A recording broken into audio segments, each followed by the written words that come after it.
Okay, तो हम आज के लेक्चर में देखते हैं हाफ वेव रेक्टिफायर क्या होता है। Let us see what is half wave rectifier.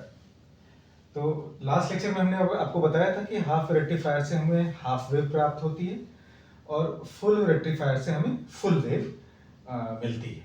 ठीक है, वेव फॉर्म के आधार पर रेक्टिफायर का नाम रखा गया है। ठीक, हाफ वेव रेक्टिफायर की सर्किट कैसी होती है, लेट अस सी।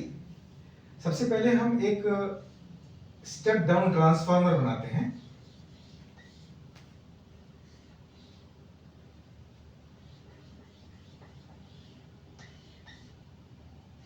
ठीक है, ये एक स्टेप डाउन ट्रांसफार्मर है। बीच में ऐसे दो लाइनें खींच देते हैं जो ये बताता है कि जो ट्रांसफार्मर है उसका कोर टाइटली बाउंड है। ठीक है, तो लेफ्ट साइड को हम कहते हैं ये प्राइमरी साइड, राइट साइड को कहते हैं सेकेंडरी साइड।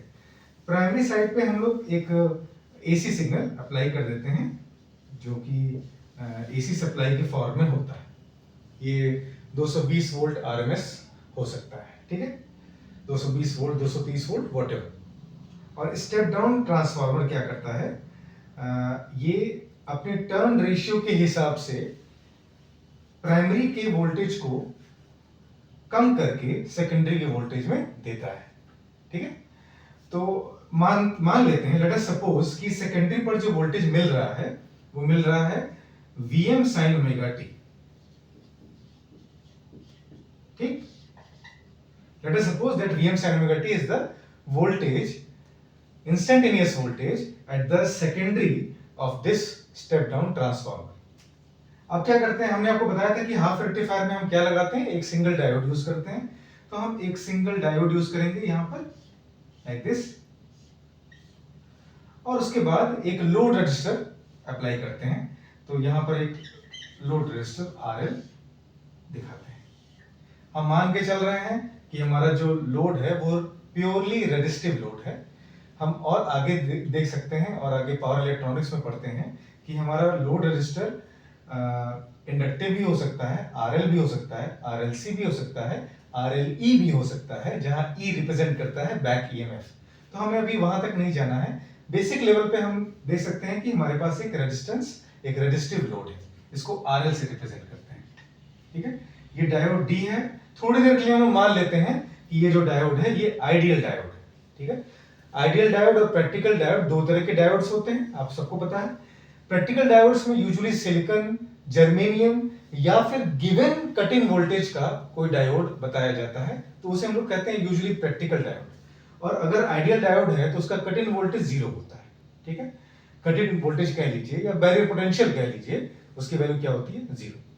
ठीक है, तो ये सर्किट कंप्लीट सर्किट होती है, इसको हम लोग कहते हैं हाफ वेव रेक्टिफायर सर्किट। ठीक है, हम क्या करते हैं, यहाँ पर एक ग्राउंड भी कर देते हैं, ये दिखाने के लिए कि ग्राउंड के ही रिस्पेक्ट में हम लोड के अक्रॉस आउटपुट वोल्टेज मेजर करेंगे, VOT। ठीक है, इसे हम लोग कहेंगे V आउटपुट T। ठीक है, कैसे वर्क करेगा, तो हम मान के चलते हैं हमारे पास सेकेंडरी पर voltage Vm sin omega t है।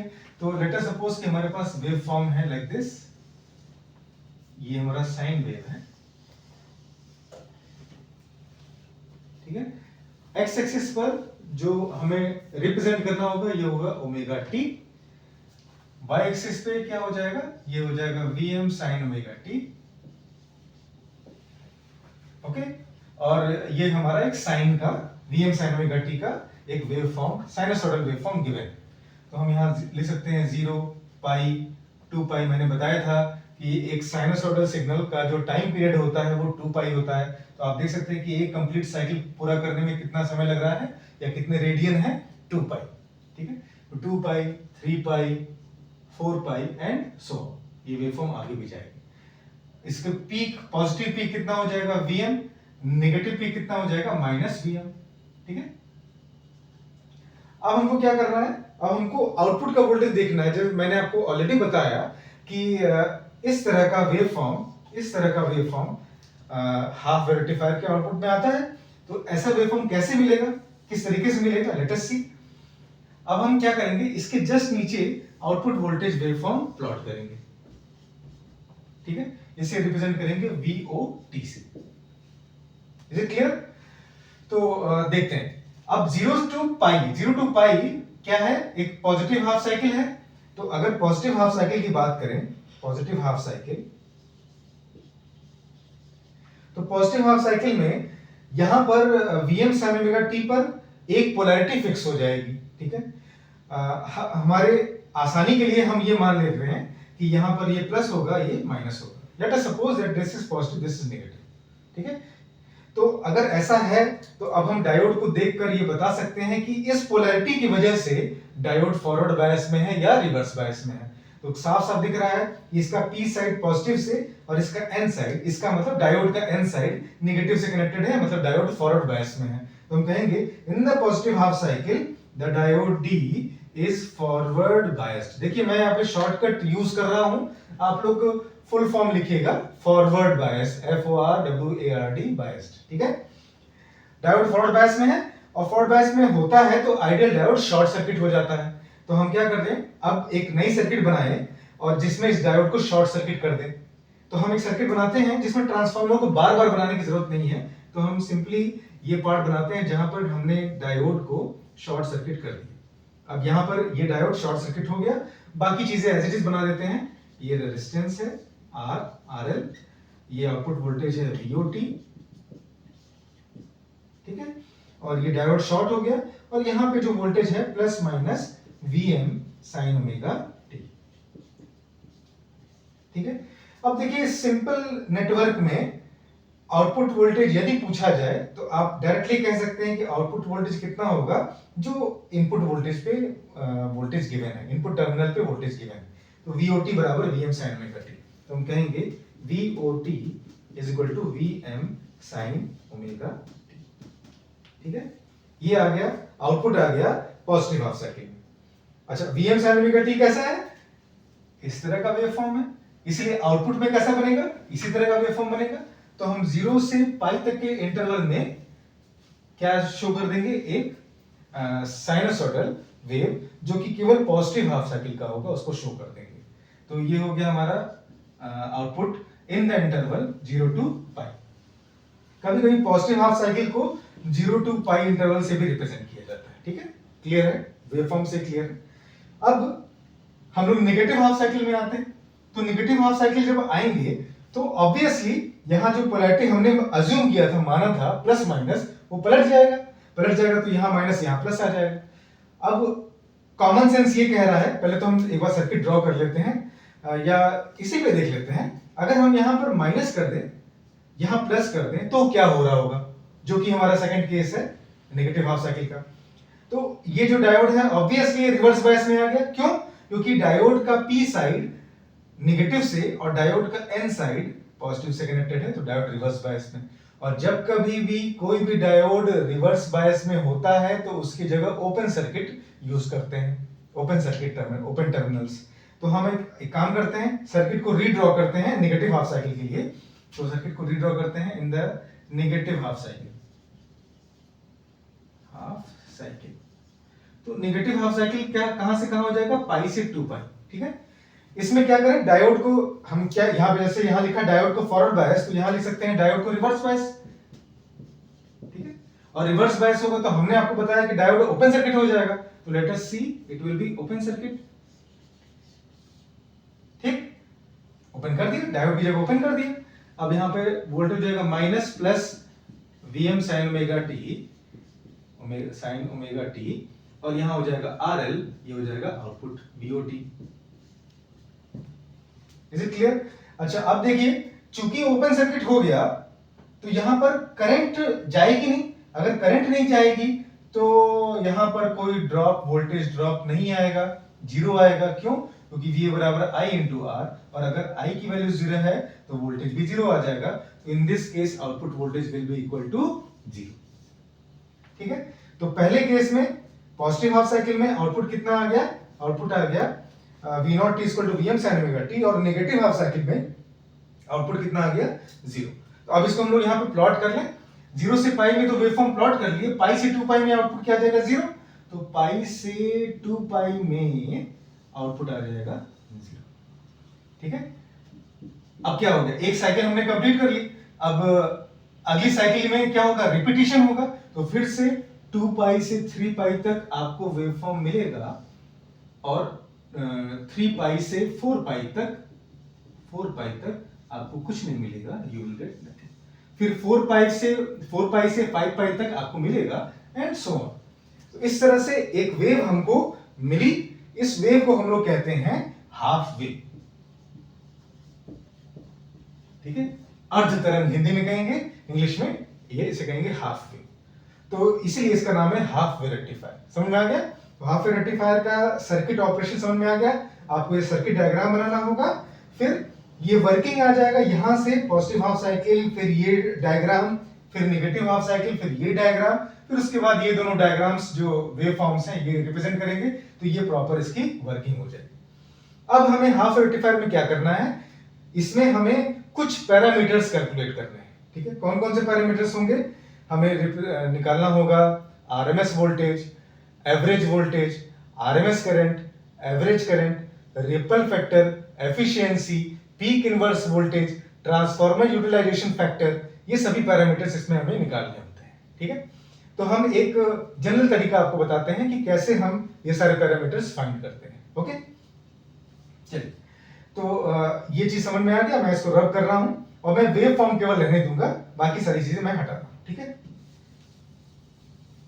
वेव फॉर्म में भी हमें बेसिकली नीचे वाले वेव फॉर्म का ही काम है, क्योंकि ऊपर वाला वेव फॉर्म तो हमारा इनपुट वोल्टेज है Vm sin ओमेगा t, ठीक। तो हम नीचे के बेसिस पे ही सारा काम करेंगे।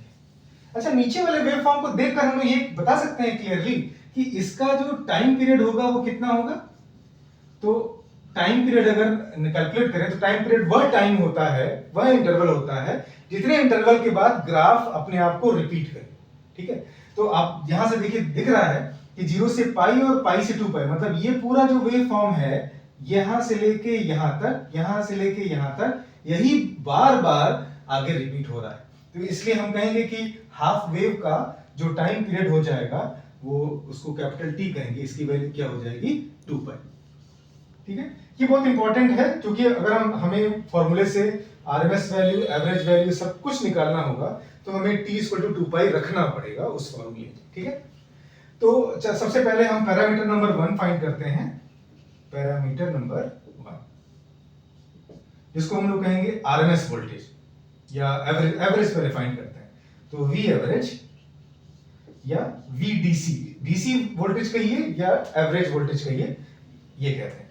इसका फॉर्मूला क्या होता है? इसका फॉर्मूला होता है 1/T integration 0 to T function of t dt। ये जनरल फॉर्मूला है, ठीक है। किसी भी फंक्शन को 0 से लेके कैपिटल T तक इंटीग्रेट करें और उसको 1/T कर दें, तो वहां से एवरेज वैल्यू या DC वैल्यू निकल आती है। अब हमें पता है कि हमारे पास जो वेव फॉर्म है उसमें फंक्शन क्या है, ठीक है, और उसमें t क्या है। तो ये दोनों चीजें हम पुट करेंगे, तब जाके हमारे इस हाफ वेव रेक्टिफायर से रिलेटेड एवरेज वैल्यू या DC वैल्यू निकलेगी। तो हम इसको रखते हैं, तो 1/T, कैपिटल T की वैल्यू क्या रखेंगे 2 पाई integration 0 to 2 pi function of t क्या है, आउटपुट वोल्टेज VOT, तो हो जाएगा VOT, और dt है।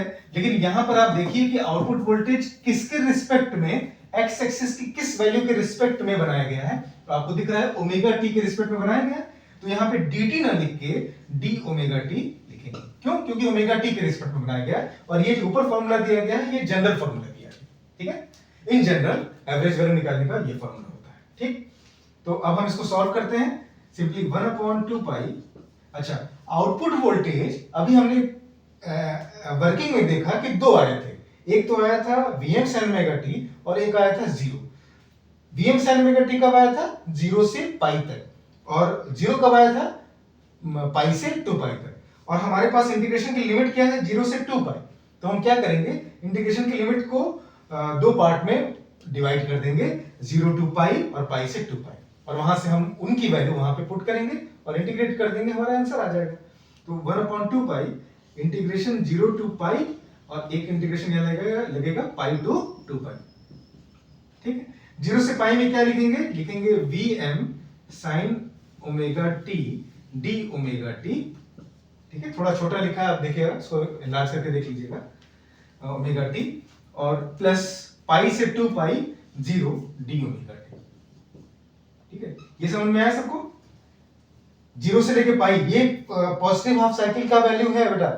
पॉजिटिव हाफ साइकिल की value Vm sin omega T 0 से पाई तक में ही थी, और पाई से 2 पाई में हमने देखा था, यहां पे दिख रहा है पाई से 2 पाई में वैल्यू क्या है 0। तो ये जो सेकंड टर्म है ये पूरा का पूरा 0 चला जाएगा, बचेगा केवल फर्स्ट टर्म। तो यहां पे लिखेंगे 1/2 पाई, और Vm कांस्टेंट है, Vm बार ले लीजिए, और साइन t का या साइन ओमेगा टी का इंटीग्रेशन क्या होता है माइनस कॉस ओमेगा टी, तो माइनस लगा दीजिए, माइनस कॉस ओमेगा टी। और चूंकि ओमेगा टी के रिस्पेक्ट में इंटीग्रेट किया गया है तो यहां पर हमें कुछ भी नहीं करना होगा, डी ओमेगा टी करेंगे तो उसकी वैल्यू 1 हो जाएगी, तो माइनस कॉस ओमेगा टी, और इसकी लिमिट पुट कर देंगे 0 टू पाई। ठीक है, 0 to pi, lower limit 0 upper limit pi. इसको सॉल्व करें तो हो जाएगा माइनस Vm/2 पाई, और cos ओमेगा टी क्या हो जाएगा, cos of upper limit minus cos of lower limit, cos पाई की वैल्यू -1, तो -1 minus cos of lower limit cos 0 की वैल्यू 1, ये आ गया। ठीक है, तो अब यहां से दिख रहा है ये वैल्यू कितनी हो जाएगी -2, और यहां पे हम माइनस, यहां भी है 2, यहां डिनोमिनेटर में है, तो 2 कट जाएगा, माइनस माइनस प्लस हो जाएगा, आंसर कितना आ जाएगा Vm/पाई। ठीक है, तो Vm/पाई is the average value of half wave rectifier. ठीक, ये समझ में आ गया? अब अगले पैरामीटर पे आते हैं, आरएमएस वैल्यू। तो आरएमएस वैल्यू का भी एक जनरल फार्मूला है, जैसे एवरेज वैल्यू का एक जनरल फार्मूला है, वैसे आरएमएस का भी एक जनरल फार्मूला है, वो भी लिखते हैं, उसके बाद उसको सॉल्व करते हैं। ठीक, तो यहां पर देखो हमें कैपिटल टी की जरूरत पड़ रही थी ना इंटीग्रेशन की लिमिट में या इस फार्मूले में पुट करने के लिए, तो ये बहुत इंपॉर्टेंट है कि हम पीरियड निकालना जान जाएं कि हमारे वेव फॉर्म का पीरियड कितना होगा। ठीक है, तो let us find second parameter RMS voltage. ठीक, मैं इसको रब कर रहा हूं।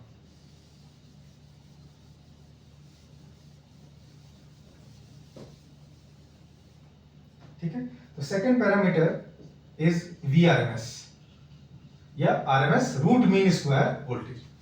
ठीक है, तो रूट मीन स्क्वायर वोल्टेज क्या होता है, इसको हम लोग सॉल्व करते हैं। ये हो जाएगा under root 1/t integration 0 to t function of t का स्क्वायर dt। ये जो फॉर्मूला मैंने लिखा है ये जनरल फॉर्मूला है। ठीक है, क्यों? क्योंकि इसमें फंक्शन को मैंने रखा है ft, नॉर्मल ft, और 1/T where t is the time period. तो अब हम इस जनरल फॉर्मूले को इस स्पेसिफिक वेव फॉर्म पे अप्लाई करें, तो सीधे फॉर्मूले में पुट करते हैं। ये हो जाएगा अंडर रूट 1/2 पाई इंटीग्रेशन 0 से 2 पाई फंक्शन ऑफ t का स्क्वायर, तो मतलब V0t का स्क्वायर, और dt t के रिस्पेक्ट में है तो वहां पे ओमेगा t के रिस्पेक्ट में है तो हो जाएगा d omega t। Is it okay? तो अब हम क्या करें, इसके बाद लिखते हैं, इसके बाद हो जाएगा अंडर रूट, अब यहां पर भी 0 से 2 पाई है तो हम दो पार्ट में डिवाइड करेंगे, क्योंकि हमारा आउटपुट दो पार्ट्स में डिवाइडेड है। एक पार्ट है 0 से पाई और एक पार्ट है पाई से 2 पाई। तो 0 से पाई में तो वेव फॉर्म है, पाई से 2 पाई में 0 है आउटपुट का मान, तो हम यहां पर सिंपली कर दें 1/2 पाई इंटीग्रेशन 0 टू पाई। ठीक है, और हम पाई से 2 पाई ऑटोमेटिकली 0 कर दे रहे हैं, आप लोग एक स्टेप लिख के 0 कर सकते हैं, आप पे डिपेंड करता है। तो अब हम यहां पे लिखते हैं V0t। अच्छा, V0t आया कितना था 0 से पाई में, 0 से पाई में कितना आया था Vm sin ओमेगा t, और उसका स्क्वायर किया गया है, इसका मतलब Vm square sin square omega t। तो हम Vm स्क्वायर को यहां बाहर ले लेते हैं और यहां लिख देते हैं sin square omega t d omega t। ठीक है, ये समझ में आ गया सबको? अच्छा, sin स्क्वायर थीटा को 1 माइनस cos 2 थीटा बाई 2 लिखा जाता है, ट्रिग्नोमेट्री से हमें पता है रिलेशन। तो इसको लीनियर फॉर्म में अगर कन्वर्ट कर दें तो ये क्या हो जाएगा, इसको हम लिख सकते हैं, it will be under root Vm square upon 2 pi और integration 0 to pi sin square omega t क्या लिखेंगे 1 minus cos 2 omega t divided by 2। ठीक है, तो डिवाइडेड बाय 2 करें, 2 को यहां पर लेते हैं तो नीचे कितना हो जाएगा 4।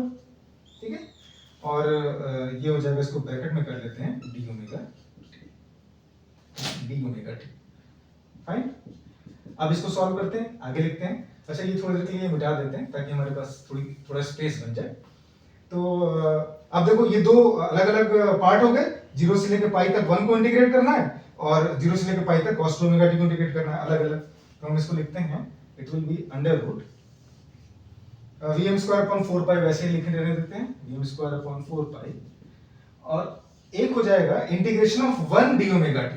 तो integration of 1 d omega t कितना आएगा, 1 का इंटीग्रेशन कितना होता है, t होता है, 1 का इंटीग्रेशन x के रिस्पेक्ट में x होता है, तो यहाँ पे कितना हो जाएगा, ओमेगा टी आ जाएगा।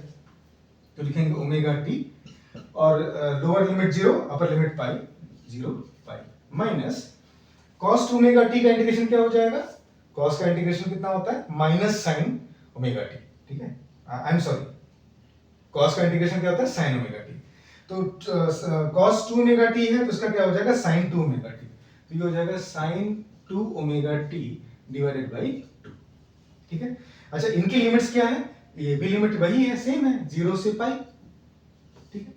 तो अब देखो यहां पर मैं कुछ वर्बली बता रहा हूं एक स्टेप बचाने के लिए, sine of 2 of upper limit minus sine of 2 of lower limit, sine 2 pi minus sine 0, sine 2 pi मतलब साइन 360 डिग्री, साइन 360 डिग्री की वैल्यू क्या होती है 0, तो और साइन 0 की वैल्यू क्या होती है 0, इसका मतलब ये पूरा का पूरा टर्म क्या हो जाएगा 0, बचेगा कितना ओमेगा टी और लिमिट 0 से लेके पाई।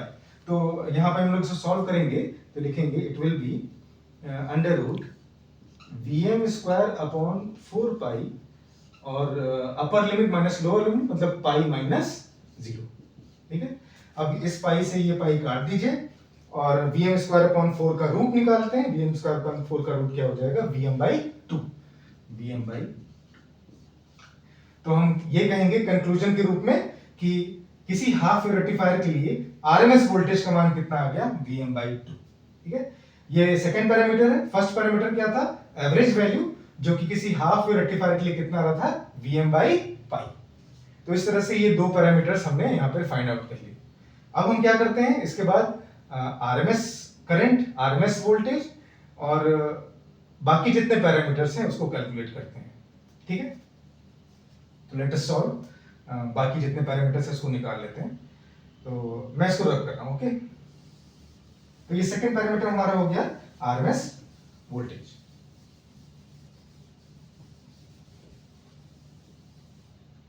ठीक। अब देखिए बड़ा सिंपल है, थर्ड पैरामीटर हमको निकालना है आईडीसी या आई एवरेज, ठीक है। जैसे फर्स्ट पैरामीटर था VDC या V एवरेज, वैसे ही ये IDC I एवरेज, ये बहुत जल्दी निकल आएगा, इसमें कोई इंटीग्रेशन नहीं करना है, ये हमारे जो फर्स्ट पैरामीटर था उसी के बेसिस पे ये निकल आएगा, ठीक। तो यहां पर हम ये कह सकते हैं कि IDC एवरेज निकालने के लिए क्या करेंगे, ये हो जाएगा VDC डिवाइडेड बाई RL। क्यों, डायरेक्टली कैसे लगा दिया हमने, इसलिए लगा दिया क्योंकि याद करिए हमारी जो सर्किट थी उसमें यहाँ पे लोड रजिस्टर लगा हुआ था और यहाँ पे जो डायोड लगा था ये शॉर्ट सर्किट हुआ था। तो यहाँ पर हमने VDC कैलकुलेट किया। VDC क्या होता है या V एवरेज क्या होता है, लोड के अक्रॉस का वोल्टेज। तो अगर लोड के अक्रॉस की करंट निकालनी होगी तो हम क्या करेंगे, लोड के अक्रॉस की डीसी करंट निकालनी होगी तो हम लोग क्या करेंगे, लोड के अक्रॉस का voltage divided by load resistance. तो डायरेक्टली हम VDC डिवाइडेड बाय RL से ये वैल्यू कैलकुलेट कर सकते हैं, ठीक है। तो हम यहाँ पे लिखते हैं, इसको मैं टाइप कर रहा हूँ VDC। अच्छा VDC आया कितना था, आया था Vm बाई पाई, ठीक है, इनटू RL। हम थोड़ी देर के लिए अज्यूम करते हैं, माना let Vm upon RL is equal to Im, ये अज्यूम कर लेते हैं। तो हमारी वैल्यू क्या हो जाएगी, ये हो जाएगी Im by. Is it clear. तो थर्ड पैरामीटर भी हो गया IDC I एवरेज, इसकी वैल्यू आ गई Im बाई पाई। अब फोर्थ पैरामीटर निकालते हैं सेम इसी बेसिस पे जैसे कि हमने सेकंड पैरामीटर निकाला था। तो हम यहां निकालते हैं RMS current root mean square current. तो रूट मीन स्क्वायर करंट कितना हो जाएगा, ये हो जाएगा Vrms डिवाइडेड बाई। अब यहां पे देखिए, यहां पे एक चीज गौर करने वाली है कि जैसे हमने यहां पे डायरेक्टली RL से डिवाइड कर दिया था, यहां पे हम डायरेक्टली RL से डिवाइड नहीं कर सकते, ठीक है। तो क्या करें, हम यहाँ पे क्या लिखे नीचे रेजिस्टेंस में, actually RMS value AC value को रिप्रेजेंट करता है और एसी पूरे सर्किट में जितने भी कंपोनेंट लगे हैं सबका रेजिस्टेंस कैलकुलेट होगा। ठीक है। तो ये जो मैं ऐसे कर रहा हूं इसका सेंस क्या है? इसका सेंस ये है कि ट्रांसफार्मर का जो सेकेंडरी वाइंडिंग है, साथ ही साथ यहाँ जो डायोड लगा है वो, और साथ साथ जो लोड रजिस्टर है वो, तो आरएल, डायोड और ट्रांसफार्मर का सेकेंडरी रेजिस्टेंस। तो आप ही देखिए कि इसमें जब करंट फ्लो हो रही है कंप्लीट सर्किट में, जो एसी करंट फ्लो हो रही है वो इसमें भी जा रही है, वही करंट इसमें भी जा रही है, वही करंट इसमें भी जा रही है, मतलब ये तीनों सीरीज में हो गए। तो अगर हम लोग अज्यूम कर लें कि let the resistance of secondary is RS, let the diode resistance is RF and RL is given, तो यहां पर टोटल रेजिस्टेंस कितना हो जाएगा? RS plus RF plus RL. तो यहां पे लिखेंगे RS plus RF plus RL. अच्छा, प्रैक्टिकली देखा गया है और पता भी है कि आरएस की वैल्यू, सेकेंडरी वाइंडिंग का रेजिस्टेंस और फॉरवर्ड डायोड का फॉरवर्ड रेजिस्टेंस बहुत छोटा होता है, कुछ ओम्स में होता है, और हमारा जो लोड होता है वो किलो ओम्स में भी हो सकता है। तो किलो ओम के रिस्पेक्ट में आरएफ और आरएस की वैल्यू बहुत छोटी होती है, इसलिए हम इसको इग्नोर कर देते हैं। तो after ignoring RS and RF we get, हम यहां कह सकते हैं since RS plus RF is very less than RL, we can ignore RS plus RF। तो RS plus RF को हम लोग इग्नोर कर सकते हैं। तो क्या बचेगा? VRMS अपॉन RL, तो VRMS अपॉन RL, और VRMS हमने कैलकुलेट किया था VM by 2 into RL, और यहां पे देखिए VM by RL को हम लोग क्या कह रहे हैं? IM। तो VM अपॉन RL को क्या कह देंगे? IM। तो आंसर आ जाएगा IM by 2। तो इस तरह से हमारा फोर्थ पैरामीटर निकल गया IRMS, that is IM by 2। तो IDC, IRMS first parameter, VDC, VRMS। ठीक है, तो ये चार पैरामीटर आपको समझ में आ गए। तो अब हम लोग बाकी जो चार पैरामीटर्स हैं वो हम लोग नेक्स्ट लेक्चर में करते हैं, और साथ ही साथ इसके बाद हम लोग फुल वेव में आएंगे। तो फुल वेव की जो centre tapped transformer full wave rectifier है, उस सर्किट की वर्किंग भी हम लोग नेक्स्ट लेक्चर में ही देख लेंगे। Is it okay? तो यहाँ पे वीडियो को स्टॉप करते हैं हम लोग, और नेक्स्ट लेक्चर पे हम इसके आगे के पैरामीटर्स को कैलकुलेट करते हैं। Okay, thank you.